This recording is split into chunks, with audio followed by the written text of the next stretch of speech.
Good morning students, मैं आपकी मीनू दी। आज मैं आपको 12th क्लास के राजनीतिक विज्ञान का चैप्टर नंबर 1 के क्वेश्चन आंसर करवाने जा रही हूँ। उम्मीद करती हूँ कि आप मेरा वीडियो अंत तक देखेंगे, मेरे चैनल को लाइक और सब्सक्राइब करेंगे और मेरे चैनल के बारे में अपने कमेंट्स भी ज़रूर देंगे। सबसे पहला क्वेश्चन है, शीत युद्ध से आप क्या समझते हो? तो शीत या अथवा शीत युद्ध से क्या अभिप्राय है?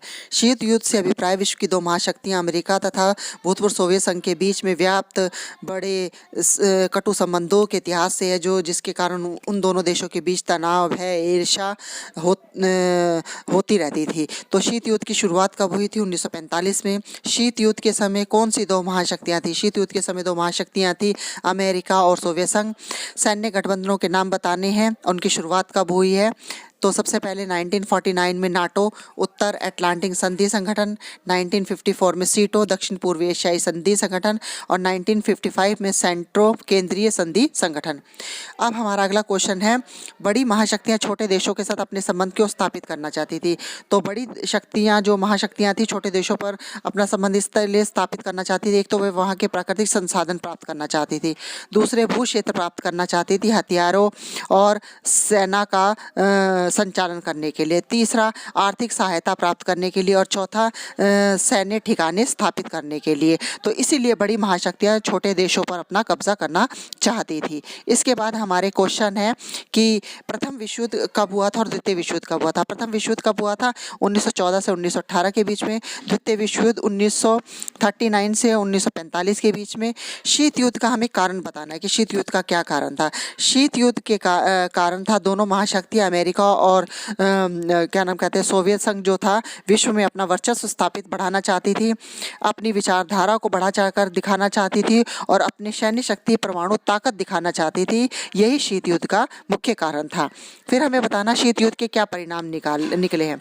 एक, शीत युद्ध के कारण दो ध्रुवीय विश्व का उदय हुआ था, दुनिया दो गुटों में बट गई थी। नंबर 2, सैन्य संधियों का गठन हुआ था। अमेरिका और सोवियत संघ ने अपने अपने सैन्य गठन स्थापित किए थे। अमेरिका में 1949 में नाटो और 1954 में सीटो और 1955 में सेंटो का सैन्य गठबंधन बने थे। सोवियत संघ ने अपनी वार्सा संधि बनाई थी और इससे क्या हुआ था, गुट निरपेक्ष आंदोलन का भी उदय हुआ था। जब सारी दुनिया के देश दो गुटों में बट गए थे, उस समय कुछ अल्प विकसित देशों ने खुद को इन गुटों से अलग रखा और उसे ही गुट निरपेक्ष आंदोलन कहा गया। और नंबर 4 है हथियारों की होड़। दोनों देश युद्ध की तैयारी करने में फंसे लगे रहते थे, जैसे कि युद्ध होकर ही रहेगा। 5वां, वैज्ञानिक और तकनीकी क्षेत्र में प्रतियोगिता। दोनों ही महाशक्तियों के होते थे, वह दोनों अपने आप को वैज्ञानिक और तकनीकी क्षेत्र में एक दूसरे से बेहतर स्थापित करना था और इससे क्या हुआ, नंबर 6, यूएनओ की कार्यकुशलता में कमी आई थी। तो ये था हमारे क्या नाम कहते हैं शीत युद्ध के परिणाम निकले थे। अब इसके बाद हमारा अगला क्वेश्चन है कि पहली दुनिया, दूसरी दुनिया और तीसरी दुनिया से आप क्या समझते हो? तो पहली दुनिया के देश थे पूंजीवादी अमेरिका, दूसरी दुनिया थे साम्यवादी सोवियत संघ, तीसरी दुनिया था गुट निरपेक्ष को कहा जाता है। गुट निरपेक्ष से आप क्या समझते हैं? किसी भी गुट में शामिल ना होने की नीति को गुट निरपेक्ष कहते हैं। यूएसएसआर के पतन के बाद अब गुट निरपेक्ष की आवश्यकता नहीं है, आप क्या समझते हैं? अथवा शीत युद्ध की समाप्ति के बाद गुट निरपेक्ष आंदोलन की बिल्कुल भी प्रासंगिक नहीं, उपयोगी नहीं, स्पष्ट करें।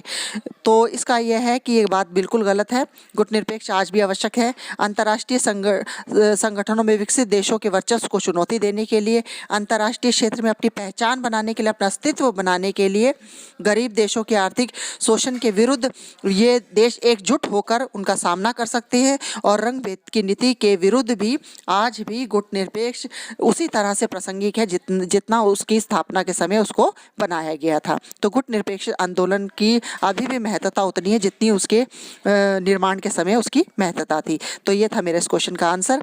अब हमारा अगला क्वेश्चन है, गुट निरपेक्ष आंदोलन के लोग आलोचना क्यों करते हैं? तो गुट निरपेक्ष आंदोलन को आलोचना इसलिए की जाती है, कुछ लोगों से सिद्धांत विहीन कहते हैं, जिससे अंतर्राष्ट्रीय विषयों पर कोई निश्चित पक्ष लेने से बचना कहा जाता है। युद्ध आरंभ होने पर इस बात की जानकारी होते हुए भी कौन सा पक्ष गलत है कौन सा सही है, वे किसी भी पक्ष या विपक्ष में अपनी स्वतंत्र राय प्रकट नहीं करते हैं, इसलिए भी उसकी आलोचना की जाती है।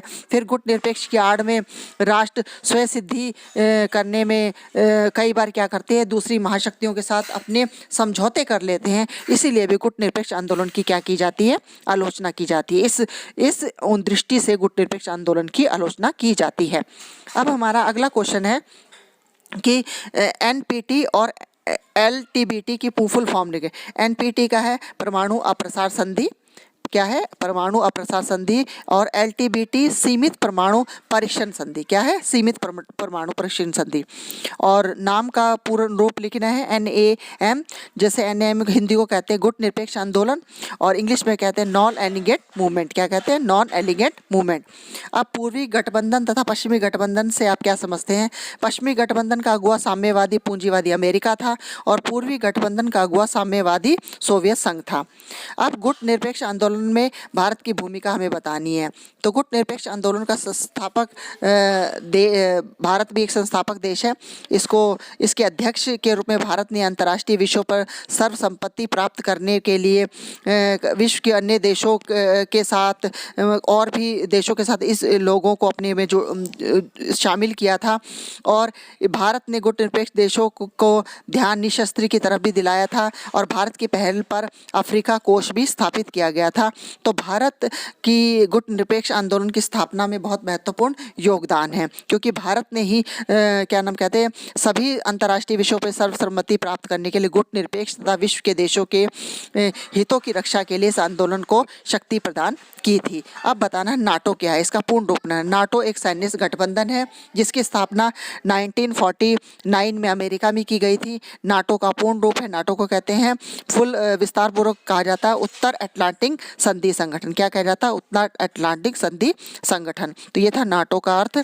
अब मैं आपको बताऊंगी कि पहला गुट निरपेक्ष आंदोलन कब और कहाँ हुआ था। तो पहला गुट निरपेक्ष आंदोलन 1961 में बेलग्राद में हुआ था। वर्तमान में गुट निरपेक्ष में कितने सम्मिलित देश है? 120 देश है। फिर आपको बताना है कि क्यूबा मिसाइल संकट के समय किन दो अंतर्राष्ट्रीय व्यक्तियों ने महत्वपूर्ण भूमिका निभाई थी। तो एक थे जॉन एफ कैनेडी जो USA अमेरिका के थे, और दूसरे थे निकिता खुश्चेव USSR जो अब रूस के नाम से जाना जाता है, सोवियत संघ वो समय। तो गुट निरपेक्ष संस्थापक देश और नेताओं के नाम बताओ। संस्थापक नेता थे पंडित जवाहरलाल नेहरू भारत के थे, कर्नल नासिर मिस्र के थे, डॉक्टर सुकर्नो इंडोनेशिया के थे, मार्शल टीटो यूगोस्लाविया के, और वामे एनक्रूमा घाना के थे। अब इसके बाद मैं आपको बताऊंगी क्यूबा प्रक्षेपात संकट कब शुरू हुआ था। तो क्यूबा जो प्रक्षेपात संकट है 1962 में शुरू हुआ था। ये आपके ऑब्जेक्टिव टाइप क्वेश्चन है जो आप अब इस बार के एग्जाम में आएंगे। फिर सोवियत संघ ने किस सैनिक गठबंधन का निर्माण किया था? सैनिक गठबंधन का निर्माण वारसा पैक्ट, किसका निर्माण किया था? वारसा पैक्ट का। इसके बाद है पूंजीवादी देश कौन सा है इनमें से? तो सभी हैं, अमेरिका भी है, फ्रांस भी है, इंग्लैंड भी, सभी पूंजीवादी देश है। सोवियत गुट साम्यवादी देश में कौन सा देश सम्मिलित था? तो पोलैंड, पूर्वी जर्मनी, बुल्गारिया, ये सभी देश जो है सोवियत संघ वाले गुट में शामिल थे।